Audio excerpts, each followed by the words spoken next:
Hi, this is Ray Esposito, and today we're discussing seasonal stores and the potential pitfalls of an otherwise great revenue stream.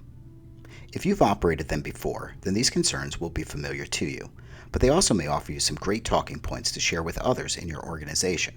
If you've never been involved in seasonal store operations, then you'll find this presentation an important first step in building an asset protection plan around your temporary locations. Seasonal stores offer retailers several benefits. These temporary locations can add revenue to the fourth quarter, they can expand a company's brand awareness, and they offer an opportunity to test new markets. However, even with these potential benefits, there are four other factors to consider. First, many companies rise and fall in fourth quarter profits. But true profits is what remains after we account for losses. And there are real costs in seasonal operations, and a single disaster can wipe out any gains. So it's important a company understands that temporary locations doesn't mean a free-for-all. The point is that if seasonal stores are to be a part of our fourth quarter success strategy, then we need to ensure they don't cost more than they earn. The most important understanding is that these locations transform an environment and practice that we are very familiar with into a unique situation that requires a somewhat different approach. So although we are dealing with the same three parameters of personnel, policy, and process, these categories, to function properly, must be adapted to the seasonal store conditions. In theory, operating a seasonal or temp location sounds simple enough. We just do what we always do. In practice, however, we need a sound plan and proper execution to ensure our success isn't lost in the rush. Often the real challenge with seasonal stores comes from magical thinking. There's an old adage that applies to services and production. It's the law of good, fast, or cheap. If we want something to be good and fast, that usually isn't cheap. If we want it good and cheap, then it won't come fast. And if we opt for fast and cheap, well, it probably won't be very good. So we have to decide which two are the most important. For seasonal stores, problems arise when we try to get good and fast, but go cheap on the resources and planning. So let's get to the top 6 issues of concern in the seasonal store business, because by knowing these issues, we can prepare in advance to avoid the crisis they might cause. The first is an issue of guidance, or what we call the problem of corralling cats. Seasonal stores require more supervision than other locations, and the guidance needs to come from someone who knows our business and knows it well. We have to consider who's going to lead our seasonal efforts, because if we're simply adding more locations to an already overburdened district manager, something's not going to get the attention that it requires. In addition, we have to consider the experience of that leader. Are they good under pressure, and can they operate in a fast-paced environment? The best leader will have experience, but they also need to be good at adaptive management, because many of the situations they face will require they think on their feet. The second issue is staffing.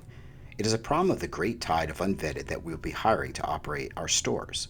If we hire like it doesn't matter, then we'll invite all kinds of personnel problems into the business. So although this is a short-term, temporary date, so to speak, we still need to remember that these folks will be the keystone to our success or the recipe for our disaster. The most powerful force in employee performance is an employee's ability to self-answer the question, why should I really care? A paycheck is seldom the answer given by the best employees. The biggest driver is something called effective commitment. That is the emotional attachment they feel to the team, and the higher the level of organizational unity, the greater the levels of effective commitment. In the seasonal scenario, we don't have this benefit because the relationship is in fact temporary. So to ensure employees feel a sense of responsibility and accountability, we need to consider other methods and mechanisms to make them feel a part of the company and inspire them to really care. One way to create better accountability is to keep things simple and straightforward, so each employee knows what is expected of them, what they need to do, and how they need to do it. Which leads us to our fourth consideration of policy and procedure. Our policies are designed for our long-term operations. They serve a purpose, but we can't teach everything that's inside of them in such a short time. There are 3 problems with using our full-time policies for temporary stores. First, they are excessive in length. Second, they aren't designed for the unique seasonal business. And third, no one has the time to read them. So we can't square that particular circle. We need a specific Reader's Digest version of our seasonal operational guidelines. Our fourth issue is time, something we have very little of in the seasonal locations. Things that take months we must do in weeks. Today's questions can't wait on tomorrow's answers, and next week is probably too late. Everything we need to do and plan must be adapted to the speed of this business, or the business success will pass us by. Our final issue is resolution. The losses or dishonesty we don't attend to before the stores close have a high likelihood of never being resolved. So of all the pitfalls we've discussed, the investigation issue is probably the most process and time sensitive of them all.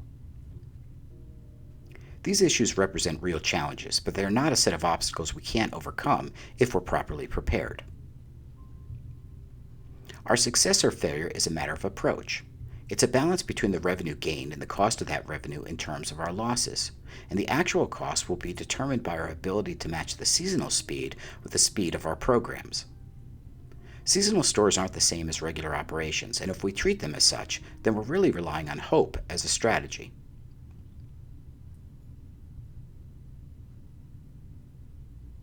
The solutions aren't that complicated, and this business model can offer big wins provided we don't use a hope and pray strategy.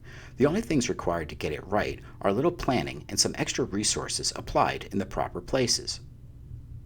So I'll leave you with 3 ways LPI can help you enjoy a successful seasonal store program.